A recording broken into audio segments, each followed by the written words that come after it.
Olá pessoal, tudo bem? Todo mundo sabe como é aquela sensação de estar mais distraído, mais avoado, seja porque a gente está preocupado, seja porque a gente está numa situação que é pouco interessante. Todo mundo também já deve ter passado pela sensação, pela situação de esquecer uma chave, um celular. Será que essa desatenção e essa perda, né, de objetos só acontece com quem tem TDAH ou transtorno de déficit atencional e hiperatividade? Não, né? Então todos nós já experimentamos situações nas quais a gente fica mais desatento, mais inquieto, mais desorganizado, mas esses sintomas isolados, eles não caracterizam o transtorno de déficit de atenção. Então vamos conversar hoje sobre o que é o transtorno de déficit de atenção e ou hiperatividade e impulsividade.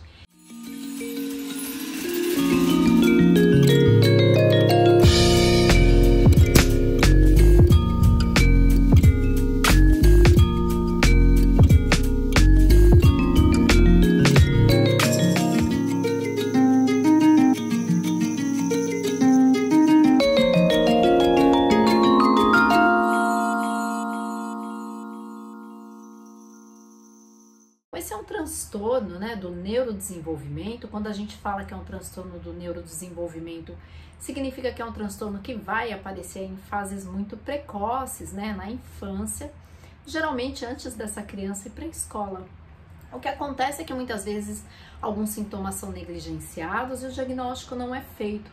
É muito comum, né, a gente que trabalha com avaliação dos transtornos de atenção, de memória, receber adultos ali que chegam no consultório e falam: poxa, eu acho que eu estou apresentando aqui um transtorno de déficit de atenção, eu estou me tornando desatento.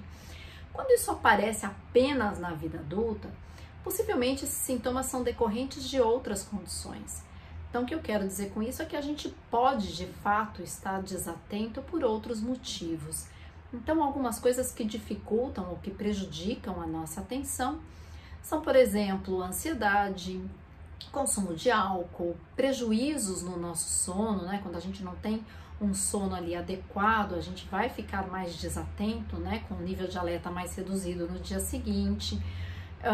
Alterações, então, do humor, quando a gente está mais deprimido, ou em quadros, por exemplo, do transtorno afetivo bipolar, a gente vai ter alterações dessa atenção, mas decorrente, então, dessas outras condições.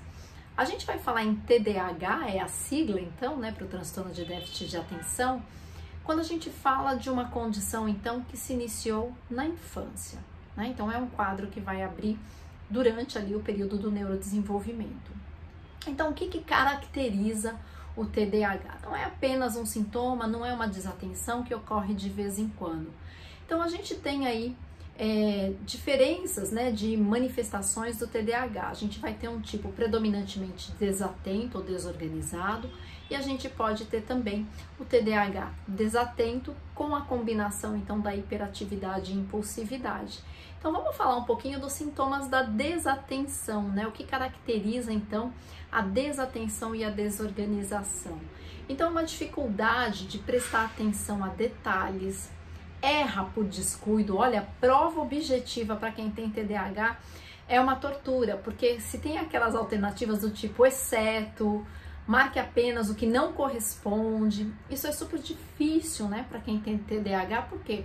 Porque há uma tendência de não prestar atenção nesses detalhes, né?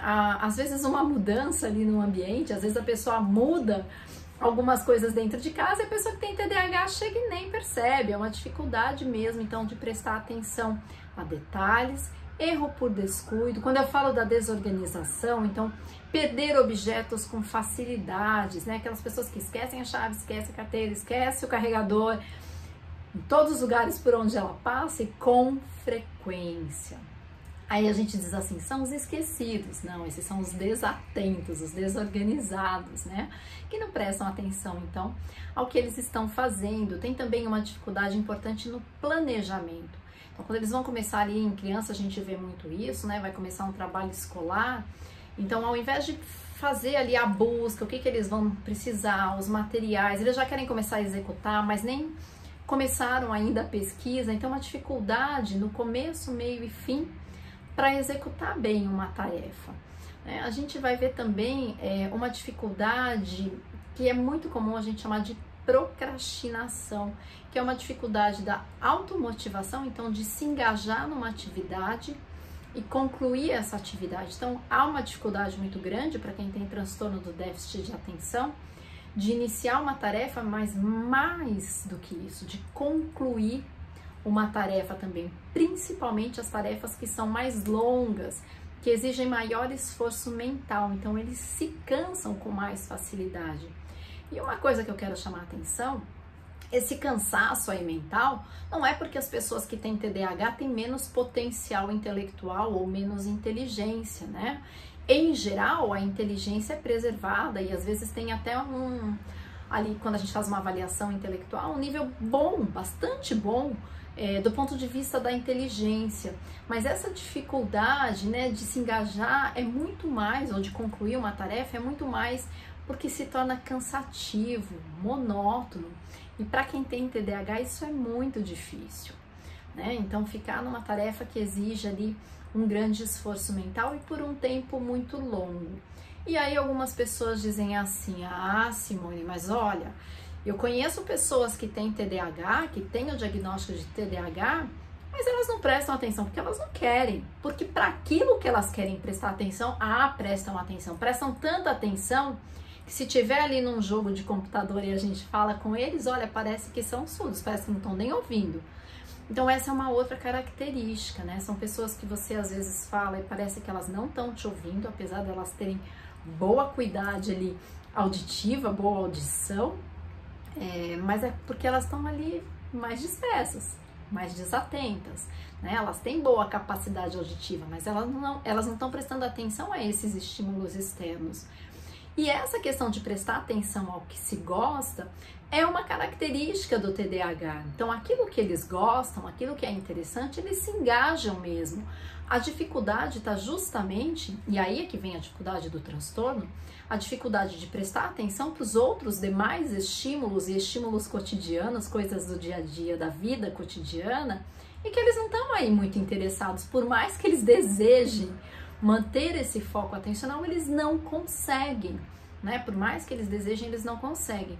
E aí entra também essa questão dos estímulos, né? Quanto mais estímulos eu tenho, e estímulos mais consistentes, então jogos eletrônicos e essas coisas que passam muito pela rede social, que é toda hora um estímulo muito novo, esses estímulos mais consistentes, eles tendem a prender mais mesmo a atenção das pessoas que têm transtorno de déficit atencional. Então, a pessoa é capaz de ficar ali por um tempão, num jogo, numa atividade online, e ao mesmo tempo não consegue sentar e ler, né, uma página de um livro, porque não consegue focar essa atenção se a leitura ou se esse livro for algo que não é muito interessante para essa pessoa.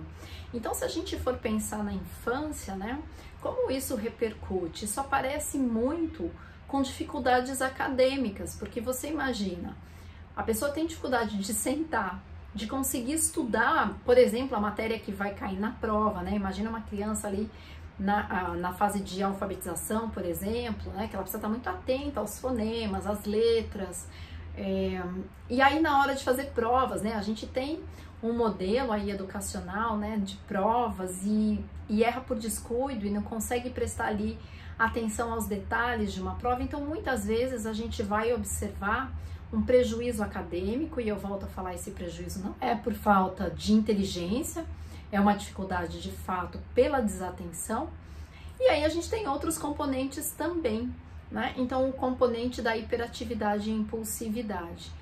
Essa é uma característica de quem tem transtorno de déficit atencional, que pode ou não, tá, gente? Pode ter só o modo desatento ou pode ter o modo desatento e também hiperativo e impulsivo. Para quem tem essa hiperatividade e impulsividade, às vezes ela faz com que você tenha ali um diagnóstico até mais precoce. Por quê? Porque incomoda mais. A pessoa que é mais desatenta, mais dispersa, mais no mundo da lua, mas que tá ali no universo dela, ela incomoda menos, principalmente as crianças, se a gente for pensar na fase escolar, do que aquela que não para quieta. Então, na fase ali da pré-alfabetização, do ensino pré-escolar, a gente vai ter então uma apresentação mais evidente desses comportamentos motores, né, dessa hiperatividade. Então, a gente vai ver mais hiperatividade nesses pacientes que têm TDAH na fase ali pré-escolar. Depois, no ensino fundamental em geral, vai haver mais a questão da desatenção. Como é que fica a hiperatividade, então? São pessoas que têm dificuldade de ficar sentada, de permanecer numa mesma tarefa por muito tempo. Em geral, algumas falam demais, não esperam a sua vez, se intrometem nas coisas que outras pessoas estão fazendo. Elas já deduzem, né? Elas já vão concluindo coisas e respondendo mesmo antes de alguém terminar uma pergunta. Então isso vai mostrando ali uma impulsividade, né? Em crianças, aquela coisa de subir, correr, pular, escalar. Aquelas crianças que a gente fala assim, estão a 1000 por hora, elas não param. Em geral, se isso se destaca demais do comportamento, que já é um comportamento ativo das outras crianças, né? Se é um comportamento motor muito exagerado, aquela criança que se sacode o tempo inteiro, balança pé, balança a mão, batuca, senta, levanta, sobe, corre, né? Então é possível que sejam características então dessa hiperatividade. A hiperatividade ela tende a ficar menos expressiva aí na passagem da adolescência para a vida adulta. O que a gente vai ver são adultos mais inquietos, né? Então mais agitados. Então adultos que se engajam em 1000 projetos, várias atividades, não param quieto também, mas não na questão motora, muito mais assim agitação de falar, de atividades, de produtividade e muita impulsividade também. Então pessoas que tomam decisões, né? Então às vezes elas estão pensando em comprar um carro e compraram, né? São mais impulsivas. Claro que a impulsividade não é uma característica única do TDAH, existem outras condições também, mas no TDAH com hiperatividade e impulsividade isso vai estar presente. Bom, eu falei que o TDAH ele aparece ali na infância, a gente vai ter aí mais ou menos 5% das crianças com o transtorno de déficit atencional e hiperatividade, em geral mais homens do que mulheres, então é mais prevalente no sexo masculino, e na vida adulta a gente vai ter uma redução aí, 2,5% mais ou menos por cento, né, dos adultos vão apresentar o TDAH. Então, lembrando que na vida adulta isso vai se apresentar de uma outra forma, né, um pouco mais discreto do que acontece na infância, você vai ter um pouco menos de prejuízos, porque talvez os prejuízos mais, e aí eu falo de prejuízos acadêmicos, né, os prejuízos acadêmicos mais acentuados na infância, mas por outro lado, a gente vai ver na vida adulta uma dificuldade muito grande com o manejo ali do tempo. Então tem uma desorganização muito grande em relação ao tempo.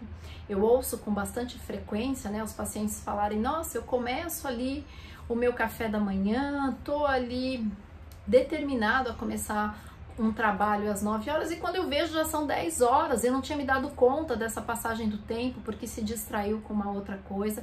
Então isso é muito comum. Então adultos também que procrastinam mais, adultos que perdem coisas com facilidades, e nessa desorganização a gente vai ver assim, é muito comum adultos que esquecem de pagar conta, perdem compromissos, erram a data da consulta. Então essa coisa que a gente fala, parece que tá meio atrapalhado, né? Então essa dificuldade que tem a ver com uma função que a gente chama função executiva, né? De planejamento, organização, administração do tempo, ela é bastante prejudicada no TDAH e ela vai se manter aí na vida adulta também. E uma outra coisa que eu gostaria de chamar a atenção quando a gente fala no TDAH é a questão dos relacionamentos, né? Na infância a gente vai ver já dificuldades de relacionamento interpessoal dessas crianças que têm TDAH, geralmente por conta da hiperatividade. Então são aquelas crianças que se intrometem mais no que as outras estão fazendo, elas têm mais dificuldade de permanecerem sentadas num jogo, numa atividade, ficam ali provocando outras crianças, vão mexer nos brinquedos das outras e as crianças ficam incomodadas, né? Ficam aborrecidas com esse comportamento e gera um pouco mais de atrito. E na vida adulta, o que eu ouço com bastante frequência, né? Aí é a queixa dos parceiros, das parceiras, né, de quem tem TDAH. Porque essa coisa de estar mais avoado, mais disperso, muitas vezes soa para quem convive como um descaso, uma falta de interesse, acho que ele não tá nem aí, né? Tá muito no mundo dele. Então aí vai uma dica também, né, para quem tem aí o transtorno, para também procurar um acompanhamento aí que possa contribuir para melhorar as suas relações sociais e mesmo as relações afetivas.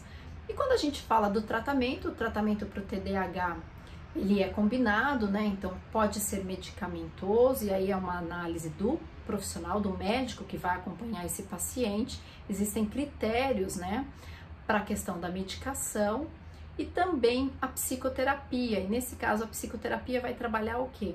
A mudança comportamental, vai trabalhar muita estratégia comportamental para que esse paciente consiga manter mais o foco naquilo que ele não gosta muito, não está muito interessado, como tolerar a frustração, como trabalhar ali um pouco o manejo dessa impulsividade, né? A gente brinca, os olhos da mente, né? Resgatar ali olhando para dentro outras situações pelas quais ele já passou e que trouxeram prejuízos por conta da impulsividade. Então a gente trabalha muito esse resgate, né, para que diminuam-se esses comportamentos de impulsividade. E a gente trabalha também estratégias que possam minimizar perda de objeto, gastos excessivos pelo impulso, né? O manejo do tempo e também a questão das relações sociais. Então é um trabalho que vai visar muito a alteração, né, ou o manejo comportamental, que é fundamental para quem tem TDAH. Se ficou alguma dúvida, manda aqui a sua pergunta ou a sua sugestão. Eu espero que esse vídeo tenha contribuído para que você saiba mais sobre o TDAH.